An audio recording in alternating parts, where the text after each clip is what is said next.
On today's program, our giveaways on Whatnot rigged. We have some weird results from a giveaway that popular influencer Packman did at the National. It appears the randomizer on Whatnot might be broken. I think Nat Turner's against us. Where's Nat? We need to debate this with Nat right now. This is coming from you. Michael Rubin and Allen Iverson awkwardly opened a 1986-87 Fleer basketball box.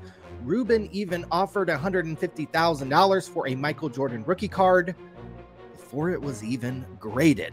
There is controversy in who will get the $150,000 bounty. We'll roll the footage. Gosh. Oh. Card Collector 2 got perhaps the biggest hit out of all the Topps baseball promo packs at the National. Rigged or not, the optics are bad. People stood in line, in some cases for hours, to obtain these packs. So when a YouTube sensation pulls the best card, it's gonna have certain optics for Topps and the hobby. Good, wholesome content. We have an update to the chasing cardboard situation. It gets worse for the American Pickers wannabes. It turns out autograph experts knew the Rock autograph was fake. Get this? Over a year ago. I'll show the Reddit post. And lastly, we have an internal communication amongst PWCC employees where detailed notes about you were kept. What does PWCC really think about card collectors and the people who buy from them? You might be surprised. All that and more on this edition of Sports Card Radio. What's an 8 worth? You don't want to know. Okay, let's start with our boy Packman, who was up on the national main stage doing a giveaway on Whatnot, and he had thousands of people on Whatnot trying to win some cards. What's crazy is, despite there being over 1,000 people who entered each of the giveaways, the same people kept winning over and over. If you don't know how giveaways on Whatnot work, it's actually quite easy. You just click a button, and on the screen, you are entered. Whatnot then randomizes the results and chooses a winner. The breaker, or in this case, Packman, doesn't have to deal with lists or spreadsheets or random.org when a giveaway is run on Whatnot. But if you look at the usernames who won the 34 giveaways Packman did to the National, one person won 3 different times, and 2 other people won twice as well. With 1,000 entries into each contest, those results almost defy math and logic. So is there something wrong with the randomizer that is used on Whatnot? Is there a way to rig the system that people don't know about? I did do some digging, and some other people have brought this up and had weird results when running giveaways on Whatnot. It's one thing if it's a free giveaway. It's another thing if it's a paid break.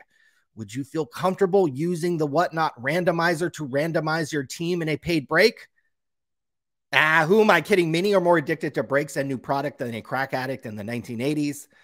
Go chase some taco fractors. That is a Tesla. Speaking of breaking, Michael Rubin and Allen Iverson awkwardly opened a 1986-87 Fleer basketball box on Fanatics Live. I recorded the entire break and put it on our Clips channel.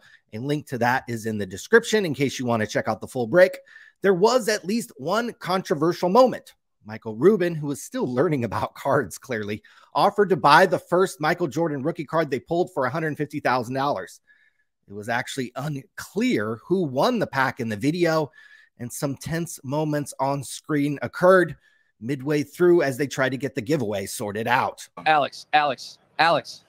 So Kenny Ryan is on the list here, but Kenny Ryan, we call that as the first pack. No. So I want to keep that consistent. I want to keep consistency. Ultimately, the card graded a PSA 8, which PSA graded in less than an hour, by the way, and Michael Rubin paid $150,000 for a card worth around $7,000. Michael Rubin is clearly the best thing to happen to the sports card world since PPP loans and the government stimulus. Yeah. That's got to be the biggest card you can hit in the entire product. Everybody's golden child in the hobby, Card Collector 2. Let's chat about him very briefly, because if you mention this guy's name, the hobby pitchforks come after you if you talk about their sacred son. Good, wholesome content. So on Thursday night, Topps had their meet and greet with collectors where you get to ask employees questions, and Topps reportedly said breakers getting backdoored great cards is a conspiracy theory and untrue. Then the very next day, Card Collector 2 pulls the best card out of the National Baseball promo packs. That's the only point I want to make on this. I'm not saying it's rigged. I'm saying the optics are absolutely horrible. Topps tells a group of collectors, influencers don't get fed big hits. And then the very, very next day, the hobby golden child hits the biggest hit from their promo packs. That's the only point I want to make. That's probably one of the best hits of my entire life. Moving on, we have an update on the chasing cardboard situation. Turns out over a year ago, the rock autographs Ty tried to sell on eBay were called out as fake. Here is a Reddit post from 359 days ago that shows the exact rock autograph that Chasing Cardboard was trying to sell. It was in the possession of an eBay seller, Luciano Vinci 7. He was trying to sell the card for $75. I don't know if Luciano Vinci 7 is the infamous Rick, or if maybe Rick perhaps bought these on eBay. You'll remember that it was Ty from Chasing Cardboard who said multiple times that he trusts Rick over the authenticators at BGS. Apparently, the story behind the autographs is that they were obtained from an obscure wrestler named Shawn Matthews, or Mr. J as he was called. The story is likely as fake as his wrestling moves. No word yet from Ty on how the authenticity process went when he sent the rock autographs into PSA. We will keep you updated. Okay, last story. And if you are a customer of PWCC, this might concern you. I was emailed a list of over 100 customer names at PWCC, internal notes about them, and what they owed on cards they bought at the premier auction. Just the fact that something like this can get out shows you that PWCC doesn't care about your privacy, your security, or frankly, anything except your money. How do I get emailed a list of customer names, notes about them, and what they owe? It just feels kind of grimy. PWCC has been ran up until very recently by founder Brent Higgins.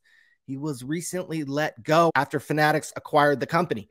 We will have more details about PWCC, what the company might have sold for, and explosive allegations that are R-rated in nature. That's not content. About former PWCC owner Brent Higgins. So join us Thursday on our live stream for that. That's drama. Scammers, collectors, and investors are all invited to the Auburn Trading Card Show on Saturday, August 19th from 9 a.m. to 4 p.m. Pacific time in Auburn, California. Sports Card Radio. Yes, yours truly will be set up with a table selling our scrap to you. Come by with your camera crews, pitchforks, or the Mexican cartel and join us for a day of fun. We'd love to see you there. This is your opportunity to come by and say how bad we are for the hobby in person. So you don't want to miss out on that. And we will see you next time right here on Sports Card Radio.